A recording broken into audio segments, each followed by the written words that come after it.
This is problem 3-110. It's on page 142. A spherical balloon contains 5 kilograms of air at 200 kilopascals and 500 Kelvin. The balloon material is such that the pressure inside is always proportional to the square of the diameter. Determine the work done when the volume of the balloon doubles as a result of heat transfer. All right, so what we're given is a balloon that is essentially just a sphere. We know something about the relationship between the pressure and the diameter. The pressure inside the balloon is proportional to the square of the diameter. So what that really means is if we had the appropriate proportionality constant, like K, we could turn the proportionality into an equality instead. Okay, so let's see. We know that there's heat transfer into the balloon, and we know that the mass, let's see, it's air, and the mass in the balloon is 5 kilograms. Now, some other information that's given is that the pressure in state 1 is 200 kilopascals. The temperature in state 1 is 500 Kelvin. But further, the volume in state 2 is twice the volume in state 1. That's important. We're supposed to find the amount of work done in moving from state 1 to state 2. Now notice that as the heat flows in and the air temperature increases, the balloon's going to expand. When the balloon expands, that's a lot like a piston cylinder device where the piston expands doing boundary work. So this is an equivalent system. Just because it's shaped differently doesn't make any difference. So let's see. How shall we deal with this? Well, your first inclination is probably to deal or to use and apply the ideal gas law. The ideal gas law would say PV equals mRT. So we could rearrange this to ask about things like, well, what's the volume in state 1? That would be the mass times gas constant times temperature in state 1 divided by pressure in state 1. We have all these things. So we can plug them in. 5 kilograms, gas constant 0.287 kilojoules per kilogram per Kelvin. Temperature in state 1 is 500 Kelvin, and the pressure in state 1 is 200 kilopascals. Plug all that into your calculator. I'll let you worry about the units later. You should be able to do this. You get 3.5875 cubic meters if you want that many decimal places. Now we know that the volume in state 2 is twice the volume in state 1, so that's 7.175 cubic meters. So now we have the volume in state 1 and state 2, but we still don't know anything about the boundary work. Why not? Because the ideal gas law doesn't talk about energy. It only talks about states. It only tells you the behavior of the gas. So what can we do? Well, you might start exploring and saying, well, let's see. I need to know how the volume and pressure are related, because if I'm going to do a boundary work equation, I'm going to have to do something like this. Boundary work is the integral of pressure as it changes over volume, in this case from state 1 to state 2. So if I knew how the pressure depended on volume, I might be able to do something with this problem. In fact, we know that the pressure is related to the diameter, but diameter would be related to volume because it's just a sphere. So let's approach trying to relate the pressure to the volume and see what happens. Now, to give myself some space, I'm going to put the information that we know over here. Volume in state 1 is 3.5875 cubic meters. Volume in state 2, 7.175 cubic meters. Okay, so let's get rid of this part, because we realize we have to know how the pressure depends on the volume if we want to deal with the boundary work. Okay, well, let's see. We could relate volume to diameter. That's pretty easy, because for a sphere, the equation for the relationship between a sphere and the volume and diameter looks something like this. It's 4/3 pi r cubed. That's the relationship between volume and radius. Of course, radius is just diameter over 2. So what you end up with is that this is just, there's a few lines of simplification, but I'm sure you can do this. It's pi over 6 diameter cubed. If you're not sure how I got from here to here, you should pause the video at this point and try to do that yourself. Now, I'm not particularly interested in how the volume depends on diameter. I'm more interested in how the volume and pressure relate. Since the diameter is proportional to the square of the diameter is proportional to the pressure, what I'd like to do is solve for the diameter from this. So a few more steps of algebra and you'll find that 6 over pi v to the 1/3 power is the diameter d. Once again, pause the video and make sure you can get to this point. But we know that the pressure is proportional to the diameter squared.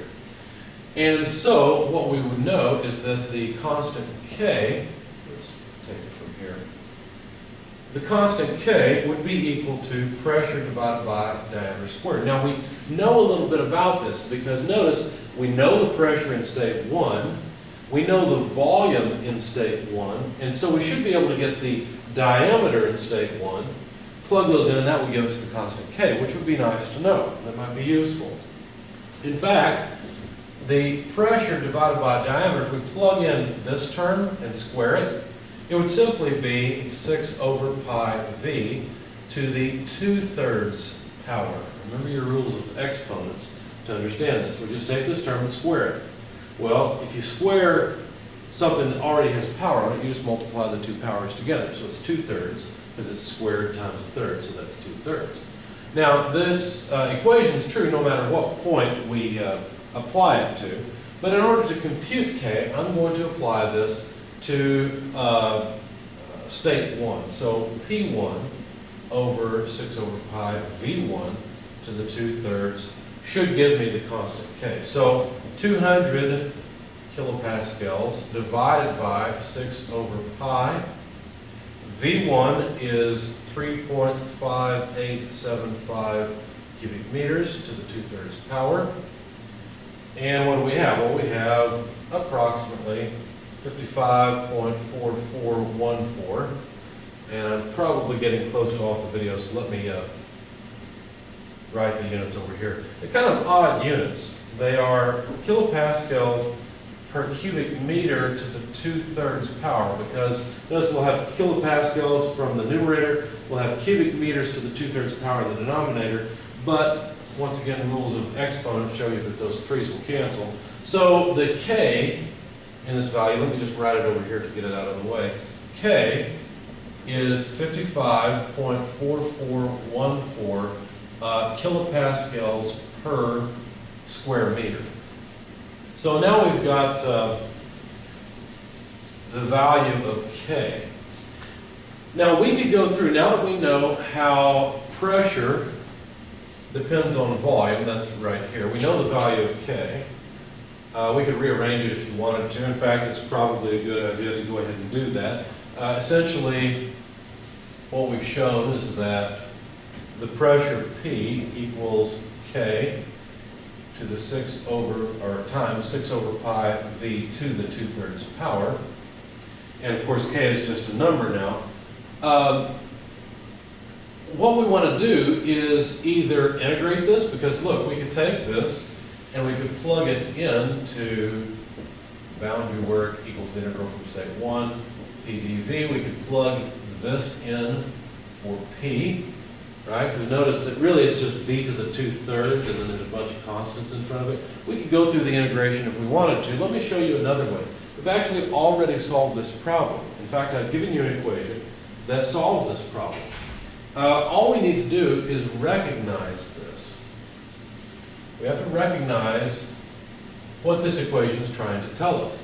Now, there's several different forms of the boundary work equation, but there's one in particular that looks kind of like this. Remember the one that says PV to the N equals C? It was a polytropic equation. Could this potentially be a polytropic thing? Well, let's find out.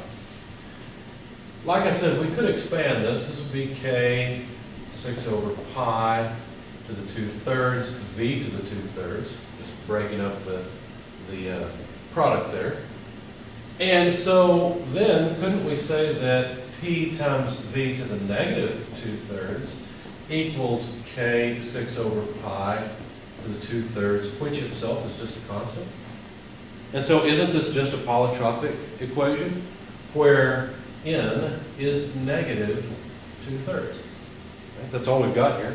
So can we use the equation for polytropic boundary work? We've already got it, right? Boundary work is P2 V2 less P1 V1 over 1 minus n when we've got a polytropic process. Well, guess what? We've got a polytropic process. It's right there. The constant C is K times 6 over pi to the 2/3, where we already know the value of K. The exponent n is negative 2/3. So sure enough, we have polytropic behavior here. So what we really need, though, there's one piece of information missing. We've got P1, V1, and V2. We don't have P2. So let's see if we can calculate P2. Now, P2 could be written as K 6 over pi V2 to the 2/3. But we can also write P1 as K 6 over pi V1 to the 2/3. So what if we divide these equations out? Let's divide the left-hand side out, divide the right-hand side out, and see what we get.